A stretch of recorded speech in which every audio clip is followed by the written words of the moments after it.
Welcome to public TV news. బులెటిన్ల ముందుగా headlines. CM Revanth రెడ్డిని కలిసి శ్రీ ఉజ్జయిని మహంకాళి బోనాల ఉత్సవాల ఆహ్వాన పత్రిక అందించిన మంత్రులు.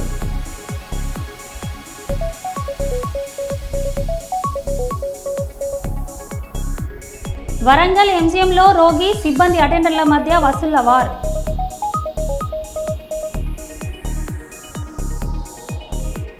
Warangal Hanamkonda dance masters dance association యొక్క మీడియా సమావేశం.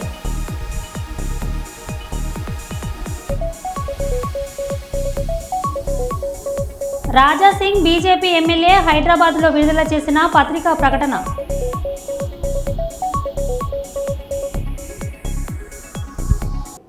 మున్నూరు కాపు భవన నిర్మాణం కోసం 7,05,00,000 రూపాయలు మంజూరు చేసి శంకుస్థాపన చేసిన వరంగల్ పశ్చిమ ఎమ్మెల్యే నాయని రాజేందర్ రెడ్డికి కృతజ్ఞతలు తెలిపిన గ్రేటర్ వరంగల్ మున్సిపల్ ఫ్లోరో లీడర్ తోట వెంకటేశ్వర్లు హన్మకొండ బాలసముద్రంలోని ప్రెస్ క్లబ్లో మంగళవారం కాంగ్రెస్ పార్టీ మున్నూరు కాపు కార్పొరేటర్లు, మాజీ కార్పొరేటర్లు, నాయకులతో కలిసి ఏర్పాటు చేసిన మీడియా సమావేశంలో ఆయన మాట్లాడారు. సుమారుగా 7,05,00,000 రూపాయలు శాంక్షన్ ఇవ్వడం జరిగింది. శాంక్షన్ నిధుల ద్వారా ఇన్ని భూమి పూజ చేయడం జరిగింది. మరి గతంలో ఎందరో నాయకులు ఎలక్షన్స్ ముందట ఎన్నో వాగ్దానాలు చేసి ఎన్నో హామీలు ఇచ్చి ఏ ఒక్క హామీని కూడా నెరవేర్చకుండా ఇలా ఓట్లు దండుకొని తప్ప వాళ్ళు ఎలాంటి అభివృద్ధికి జరగలేదు. ఏ కులాలకు కానీ పశ్చిమ నియోజకవర్గానికి కానీ ఎలాంటి అభివృద్ధి జరగకపోగా ఇవాళ 10 ఏళ్ళు వాళ్ళు ఎలాంటి అభివృద్ధి జరగలేదని సందర్భంగా చేసుకుంటున్నారు. ఇవాళ మా ఎమ్మెల్యే రాజేందర్ రెడ్డి గారు కాంగ్రెస్ ప్రభుత్వం వచ్చిన 2 సంవత్సరాల లోపే మరి ఎన్నో అభివృద్ధి పనులు జరుగుతూ ఉన్నాయి. అవన్నీ మన అందరికీ తెలుసు. ఇవాళ ఎన్నో పనులు స్టార్ట్ అవుతాయి. మేమందరం కూడా పరిరక్షిస్తాం. పివి శ్రీనివాస్ గారు కానీ కార్పొరేటర్లు అందరం కూడా దాని వెంటనే ఉండి ఆ ఒక పనిని కంప్లీట్ చేసే విధంగా మా ఎమ్మెల్యే గారిని ఎప్పటికీ కూడా యాడ్ చేసుకుంటూ మరి ఒక పశ్చిమ నియోజకవర్గాన్ని అన్ని రంగాల్లో ముందుకు తీసుకుపోయే విధంగా మేమందరం కూడా తోడ్పాటు ఉంటామని తెలియజేసుకుంటూ ఇలా అన్ని కులాల అభ్యున్నతే, అన్ని కులాల సంతోషం కొరకే మరి మా ఎమ్మెల్యే గారు ఆహర్నిశలు కష్టపడి రాత్రి భవనాలు అనుకుంటా కూడా ఇవాళ విధంగా కష్టపడుతూ ఉన్నాడు. మరి గతంలో ఏ విధంగా ఎలాంటి అభివృద్ధి జరగలేదు. మరి 10 ఏళ్ళు మన పశ్చిమ నియోజకవర్గం వెనుకబడి ఉన్నదని ఈ సందర్భం చేసుకుంటూ మరి రాబోయే రోజుల్లో కూడా ఇంకా ఎన్నో అభివృద్ధి పనులు తీసుకొస్తానని హామీ ఇవ్వడం జరిగింది. మరి గతంలాగా కాకుండా ఇవాళ కల్వర్టులు అంటే ఏంటి, రోడ్లు, డ్రైనేజీలు, పార్కులు, మన శ్మశాన వాటికలు కానీ ఇవన్నిటిని కూడా అంచెలంచెలుగా మన ఒక పశ్చిమ నియోజకవర్గాన్ని అన్ని అభివృద్ధి పనుల్లో తీసుకుపోతారని సందర్భంగా తీసుకుని ఈ అవకాశం ఇచ్చినందుకు ధన్యవాదాలు. ముందుగా నమస్కారం. హన్మకొండ జిల్లాలో నిన్న వరంగల్ పశ్చిమ నియోజకవర్గ శాసనసభ్యులు నాయని రాజేందర్ రెడ్డి గారి చొరవతోని, అలాగే రాష్ట్ర ముఖ్యమంత్రి యనుమల రేవంత్ రెడ్డి గారి ప్రత్యేక దృష్టితోని ఎన్నో ఏళ్ళుగా మున్నూరు కాపు కులస్తులకు ఒక చిరకాల స్వప్నంగా కలగా ఉన్నటువంటి మున్నూరు కాపు భవనాన్ని అలంకార్ జంక్షన్లో నిన్న శంకుస్థాపన చేయడం జరిగింది. మరి ఇదే విషయం మీద గత 15 సంవత్సరాలుగా గత మూడు సార్లు ఎమ్మెల్యేగా ఉన్నటువంటి దాస్యం వినయ్ భాస్కర్ గారు మరి ఇదే మున్నూరు కాపు కులానికి సంబంధించినటువంటి వ్యక్తి. మరి ఆ మాజీ శాసనసభ్యులు ప్రతి ఎన్నికలు వచ్చిన ప్రతిసారి కూడా మున్నూరు కాపు కులస్తు నాయని రాజేందర్ రెడ్డి గారు కూడా కులంతో సంబంధం లేకుండా ఆయనకి గత ఎన్నికల్లో సహకరించినటువంటి మున్నూరు కాపుల పక్షాన మున్నూరు కాపు భవనం ఏర్పాటు కోసం అటు రాష్ట్ర ప్రభుత్వం దృష్టికి తీసుకెళ్ళి ముఖ్యమంత్రి గారిని ఒప్పించి మరి ఇక్కడ ప్రజలను ఆయన మీద పెట్టుకున్న నమ్మకాన్ని బొమ్ము చేయకుండా మరి ఇక్కడ 7,05,00,000 రూపాయలు తీసుకురావడం అనేది చాలా అభినందనీయం. ఇదంతా కూడా మున్నూరు కాపు కులస్తులందరూ కూడా మరి దాన్ని చాలా హర్షం వ్యక్తం చేస్తూ ఉన్నారు. ఎందుకంటే ఈరోజు వరంగల్ పశ్చిమ నియోజకవర్గంలో దాదాపు 50,000 ఓట్ల పైచిలుకు ఉన్నటువంటి కులం ఏంటంటే మున్నూరు కాపులు. అటు ఆర్థికంగా కావచ్చు, సామాజికంగా కావచ్చు, మరి రాజకీయంగా చైతన్యవంతంగా కావచ్చు, మున్నూరు కాపులకు ఒక ప్రత్యేకమైనటువంటి స్థానం ఈ నియోజకవర్గంలో ఉన్నది. మరి గత 15 సంవత్సరాలు కావచ్చు, అంతకుముందు దాస్యం ప్రణయ్ భాస్కర్ గారు ఉన్నప్పుడు కావచ్చు, మరి ఇక్కడ ఉన్నటువంటి శాసనసభ్యులు ఎక్కువ శాతం మునుకాపు కులానికి చెందిన వాళ్ళే ఉన్నా కానీ మరి ఏ రోజు కూడా మునుకాపుల కోసం ఆలోచించినటువంటి పరిస్థితి లేదు. మరి మనం గతంలో చూసుకుంటే పుప్పాల ప్రభాకర్ గారి కావచ్చు, మరి అలాగే కోరబోయిన సాంబయ్య గారి కావచ్చు, నేను స్వయంగా మునుకాపు కులస్తున్నప్పటికీ కూడా నా మీద కూడా దాస్యం వినయ్ భాస్కర్ ఎన్నో కుట్రలు చేసిండు, ఎంతో మంది అణచివేసిండు, ఎంతో మందిని రాజకీయంగా దెబ్బతీసేటువంటి కుట్రలు చేసిండు. కానీ ఈరోజు మా కులం కాకపోయినా ఒక రెడ్డి సామాజిక వర్గానికి చెందినటువంటి వ్యక్తి నాయని రాజేందర్ రెడ్డి గారు అయినా కులాలకు అతీతంగా మునుకాపు కుల అభ్యున్నతం కోసం ఆయన పాటుపడినటువంటి వ్యక్తి. మరి అలాగే ఈరోజు మునుకాపు కులస్తులం మేమంతా కూడా రాజేందర్ రెడ్డి పక్షాన ఉన్నాం. మా అందరికి కూడా ఆయన రాజకీయంగా ప్రోత్సహిస్తూ ఉన్నారు. మాకందరికి కూడా రాజకీయంగా ఆయన చంద్రబాబు సర్కారుపై విరుచుకుపడ్డ వైఎస్ షర్మిల మాట్లాడుతూ కూటమి పాలన డబుల్ ఇంజన్ కాదు ట్రబుల్ ఇంజన్, చంద్రబాబుకు నాలుక మందమంటూ వేగంగా వ్యాఖ్యానించారు. చంద్రబాబు గారు, పవన్ కళ్యాణ్ గారు అదే బీజేపీతో కూటమి కట్టారు. నిన్న సభలో చూస్తే కూడా వాళ్ళు గొప్పలు చెప్పుకోవడమే. సంవత్సరం రోజులైంది అధికారంలోకి వచ్చి. డబుల్ ఇంజన్ అంటున్నారు. నిజంగానే డబుల్ ఇంజనో లేకపోతే ట్రబుల్ ఇంజనో వాళ్ళకు అర్థం కావటం లేదేమో, కానీ జనాలకైతే అర్థమవుతుంది. సూపర్ 6 అన్నారు, సూపర్ ఫ్లాప్ అయ్యే పరిస్థితికి వచ్చింది. ఇదే రీతిలో పోతే మాత్రం సూపర్ 6 ఎలా అమలు అవుతుందో చంద్రబాబు గారు ఆంధ్ర రాష్ట్ర ప్రజలకు సమాధానం చెప్పాలి. అన్నదాత సుఖీభవ అని పథకం కింద ప్రతి రైతుకి 20,000 రూపాయలు ఇస్తామన్నారు. సంవత్సరం గడిచిపోయింది, ఒక్క రైతుకు కూడా ఇవ్వలేదు. ఇవ్వాల్సిన రైతులు దాదాపు 80 లక్షల మంది అయితే ఇస్తున్నది మాత్రం 45 లక్షల మందికి. ఇలా ప్రతి పథకంలోనూ, లేకపోతే అమ్మఒడి అనే కార్యక్రమం అయితే ప్రతి పిల్లాడికి ప్రతి చైల్డ్కి 15,000 రూపాయలు ఇస్తామని చెప్పారు. కానీ ఇంతవరకు ఒక్కరికి కూడా ఇవ్వలేదు. ఇక మీదట ఇస్తామంటున్నారు. అది కూడా 20 లక్షల మందికి. 87 లక్షల మంది ఉంటే 67 లక్షల మందికి మాత్రమే ఇస్తామంటున్నారు. ఇలా ప్రతి సూపర్ 6కు చెందిన హామీలో మీరు కోతలు పెట్టుకుంటూ పోతే మరిది అమలు చేసినట్టు ఎలా అవుతుంది అని అడుగుతున్నాం చంద్రబాబు గారు. నిరుద్యోగ భృతి ఇస్తామన్నారు. ఈ హామీ చంద్రబాబు గారు ఇంతకుముందు ముఖ్యమంత్రిగా ఉన్నప్పుడు కూడా ఇచ్చారు. అప్పుడు ఎగ్గొట్టారు, ఇప్పుడు కూడా ఎగ్గొడతారు అనే అనిపిస్తుంది. 3,000 రూపాయలు నిరుద్యోగ భృతి ఇస్తామన్నారు. ఇప్పటి వరకైతే అసలు దాని గురించి ఊసేలేదు, అసలు మాట్లాడమే లేదు చంద్రబాబు గారు. మహిళల మహాశక్తి పథకం అన్నారు. ప్రతి మహిళకు, పేదవాళ్లకు దాదాపు 2 కోట్ల మంది ఉంటారు మన రాష్ట్రంలో.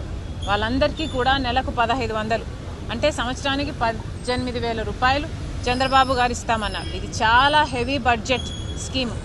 కానీ ఇప్పుడేమో P4కు లింకు పెడుతున్నారు. ఎలక్షన్లప్పుడు మీరు చెప్పలేదు కదా P4కు లింకు పెడతాము అని.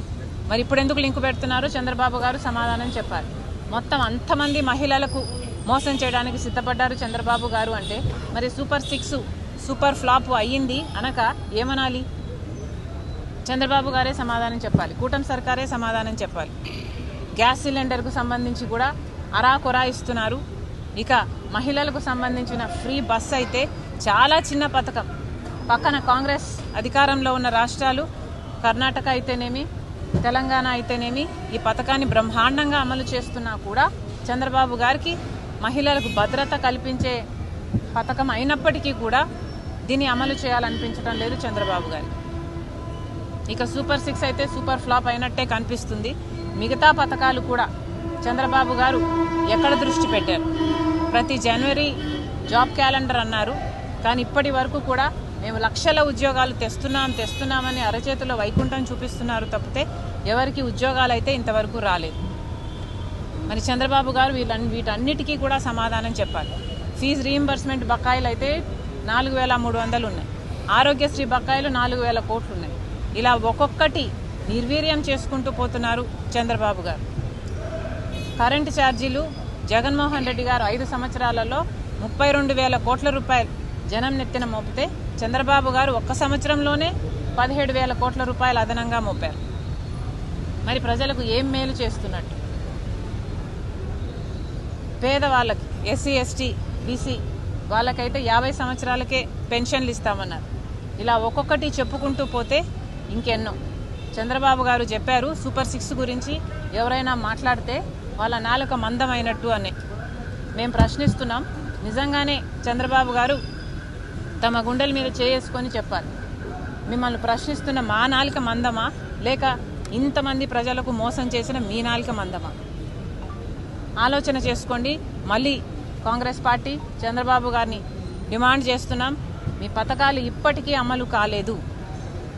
మేనిఫెస్టోలో ఒక వాగ్దానం ఇచ్చిన, ఎలక్షన్లప్పుడు ఒక మేనిఫెస్టోలో కాకపోయినా కూడా ప్రజల ముందు ఒక మాట చెప్పినా ప్రజలు దాని వెంటనే మీరు అమలు చేస్తారు, వాళ్ళు ఓట్లేసిన వెంటనే మీరు అధికారంలోకి వచ్చిన వెంటనే అమలు చేస్తారు అన్న నమ్మకంతోనే ఓట్లేస్తారు. ఇలా సంవత్సరాలు గడిచిపోయినా వాటికి అమలు నోచుకోకపోతే మీరు ప్రజలను మోసం చేస్తున్నట్టే. మీకు అధికారం ఇచ్చి మీకు ఓట్లేసిన ప్రజలనే మీరే మోసం చేస్తున్నట్టు.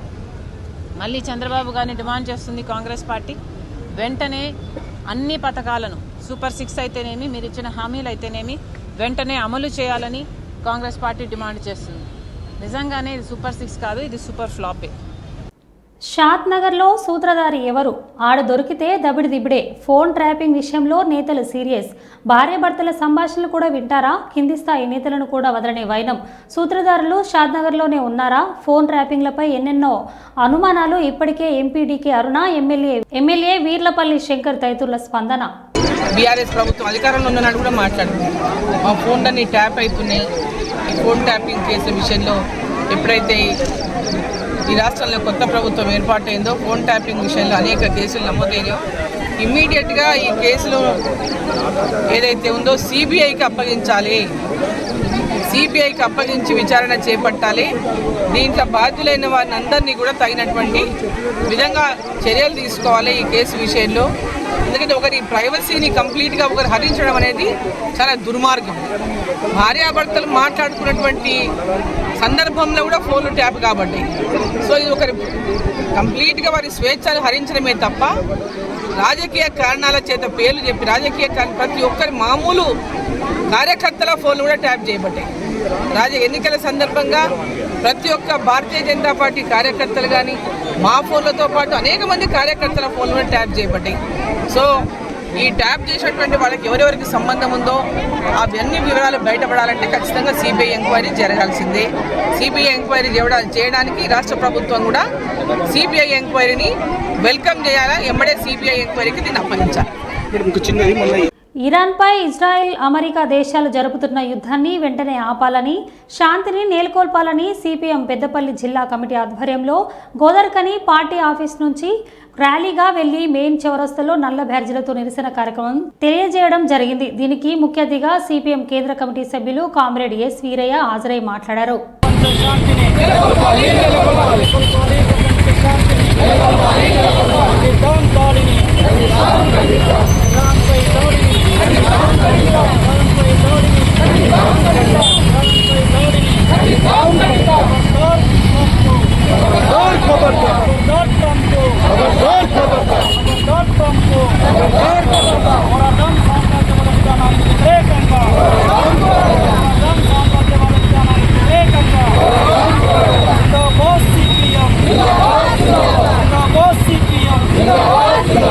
నేను చెప్పిన తర్వాతనే మోడీ చర్చలకు సిద్ధపడ్డాడు, కాల్పుల విరమణకు సిద్ధపడ్డాడు అని చెప్పానంటే మోడీ నోరిప్పలేదు. అంటే ట్రంప్ బెదిరిస్తేనే మోడీ కాల్పుల విరమణకు సిద్ధపడ్డాడనేటువంటి పద్ధతుల్లో ఈరోజు వార్తలు స్థిరపడుతున్నాయి. అంతేకాదు ట్రంప్ చాలా స్పష్టంగా చెప్తున్నాడు, అమెరికా నుంచి భారతదేశానికి ఎగుమతి చేసేటువంటి సరుకుల మీద భారత ప్రభుత్వం పన్నులు తగ్గించాలి అని చెప్పేశానంటే అమెరికాకు పోయి చర్చల్లో పాల్గొన్నటువంటి మోడీ ట్రంప్కు తల ఒగ్గి ఇక్కడ పన్నులు తగ్గించాడు. ట్రంప్ ఏం చెప్తే అది చేశాడు. ఇప్పుడు ఇరాన్ మీద అమెరికా బాంబు దాడి చేస్తున్న సమయంలో కూడా ట్రంప్కు వ్యతిరేకంగా, అమెరికన్ సామ్రాజ్యవాదానికి వ్యతిరేకంగా నోరు మెదిపేందుకు సాహసించట్లేడు. ఇది భారతదేశ ప్రజానీకాన్ని సిగ్గుతో తలదించుకునేటువంటి వాతావరణం తెచ్చిపెట్టడం తప్ప మరొకటి కాదు. భారతదేశానికి, స్వతంత్ర భారతదేశానికి మొదటి నుంచి ఒక వారసత్వం ఉంది. ప్రపంచ శాంతి కోసం నిలబడే వారసత్వం ఉంది. ప్రపంచంలో వెనుకబడ్డ దేశాలన్నిటికీ నాయకత్వం వహించి అలీనోద్యమాన్ని బలోపేతం చేసిన చరిత్ర భారతదేశానికి ఉంది. ఈ దేశానికి ఎవరు ప్రధానమంత్రి అయినా ఈ సాంప్రదాయాన్ని నెలకొల్పారు, కొనసాగించారు. మొదటిసారిగా మోడీ ప్రధానమంత్రి అయిన తర్వాత ఈ సాంప్రదాయాన్ని తుంగలో దొక్కి యుద్ధోన్మాది అమెరికాకు అండగా నిలబడే పరిస్థితి, లేదా అమెరికా యుద్ధోన్మాదాన్ని ఖండించకుండా నోరు మెదపకుండా ఉండేటువంటి పరిస్థితి ఈరోజు ఏర్పడ్డది. అందుకని భారత ప్రభుత్వం మీద కూడా 143 కోట్ల మంది ప్రజలు ఒత్తిడి తేవాల్సిన అవసరం ఉంది. మనం ప్రపంచ శాంతి వైపు నిలబడాలి. ఇరాన్ మీద దాడి చేసే దుష్టశక్తులకు వ్యతిరేకంగా నిలబడాలి. అమెరికా యుద్ధోన్మాదాన్ని ఖండించాలి. ప్రపంచ దేశాలను కూడగట్టి అమెరికా మీద ఒత్తిడి తెచ్చేందుకు మనం ప్రయత్నం చేయాల్సిన అవసరం ఉంది. ఆ వైపు మన ప్రభుత్వం కూడా పూనుకునే విధంగా ప్రజానీకం నుంచి ఒత్తిడి చేయాలని చెప్పేసి సిపిఎం విజ్ఞప్తి చేస్తున్నది. ఈ సమస్యలు ఏమున్నా చర్చలతో పరిష్కారం చేసుకోవాలి తప్ప యుద్ధోన్మాదం సమస్యకు పరిష్కారం కాదు అని సిపిఎం భావిస్తూ ఉంది. నెల్లూరు జిల్లా కావలి రైల్వే స్టేషన్లో 2 వ్యక్తులను అదుపులోకి తీసుకొని వారి వద్ద నుంచి 15.5 కిలోల గంజాయిని స్వాధీనం చేసుకున్నట్లు రైల్వే డిఎస్ఆర్పి జి మురళీధర్ తెలిపారు. నెల్లూరు కావలి గూడూరు రైల్వే స్టేషన్లో తనిఖీలు చేయగా 23వ తేదీ కావలి రైల్వే స్టేషన్లో గంజాయి తరలిస్తున్న 2 వ్యక్తులను గుర్తించి వారి వద్ద నుండి 15.5 కిలోల గంజాయిని స్వాధీనం చేసుకుని కేసు నమోదు చేసి కోర్టుకు హాజరుపరుస్తామని పోలీసులు తెలిపారు.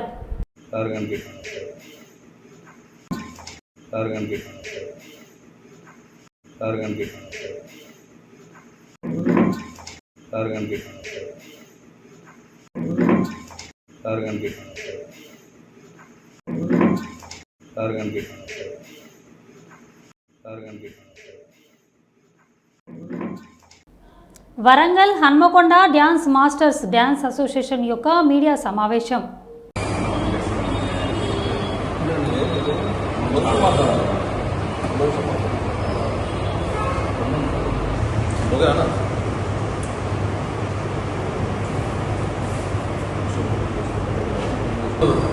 ఈ విలేకరుల సమావేశంకి గల ముఖ్య ఉద్దేశం ఏంటంటే WDDMA Warangal union dance association వారు 2018లో రిజిస్ట్రేషన్ కావడం జరిగింది. ఈరోజు జనరల్ బాడీ న్యూగా కొత్తగా ఎన్నుకోవడం జరిగింది. ఇందులో ప్రెసిడెంట్ గారు ప్రసాద్ గారు, vice president Shravan and Sandeep గారు, జనరల్ సెక్రటరీ భరత్, ట్రెజరర్ గారు సుభాష్, ఈసీ మెంబర్లు శరత్, నవీన్, చంటి, సుభాష్, శ్యామ్, ఆజాద్, సిద్ధు, మహేష్, క్రాంతి మాస్టర్లు పాల్గొన్నారు. సో ఇప్పుడు దీనికి సంబంధించిన అంశం మీద మన ప్రెసిడెంట్ అయినటువంటి ప్రశాంత్ గారు మాట్లాడవలసిందిగా కోరుకుంటున్నాం. ఇప్పటి మీ ముందుకు రావడం జరిగింది. గత కొన్ని సంవత్సరాల నుంచి ఈ యూనియన్ నడుస్తూ ఉంది.